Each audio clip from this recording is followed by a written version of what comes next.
டேய் கோவிந்த், சென்னைக்கு போய் டிஜே ஆகலாம்னு நினைக்கிறேன். டிஜேவா? ஆ. நீங்களா? ஆ, you think this is a joke? தேவதைகளே, கடவுளே, என் மேல கருணை காட்டுங்க. இந்த வீட்ல அதுவும் நானும் கரெக்டா தான் இருக்கும். நீயும் உன் சின்ன பொண்ணும் தான் வெரைட்டியா இருக்கீங்க.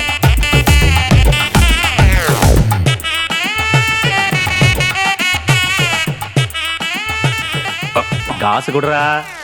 இந்த கேசட்டுக்கு நீ பணம் கொடுத்தியாடா? நான் சொன்ன மாதிரி இந்த கடையை வித்துட்டா நம்ம கடன்லாம் தீந்துரும். சம்பாதிச்சதெல்லாம் சொத்தாயிடாது. அதுல சில நினைவுகளும் இருக்கும். அதை காப்பாத்தணுமே தவிர விற்க கூடாது. உனக்கு என்ன பைத்தியம் பிடிச்சிருச்சா? இந்த சங்கீதெல்லாம் நமக்கு ஒரு நாளும் ஒத்து வராது. தேவையில்லாம அலையாத. கடையை விற்கலான்னு முடிவு பண்ணிட்டேன். அப்போ உங்க ஆம்பிஷன்லாம் என்னாச்சு? அப்போ 20 வயசா இருந்த மூர்த்திக்கு இப்ப 50 வயசு ஆயிடுச்சு.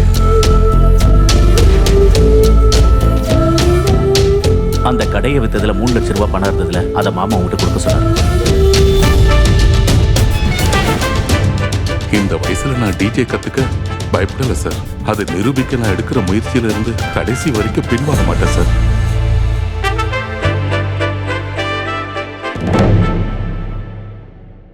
ஆய் தாத்தா ப்ரோ இருக்கா?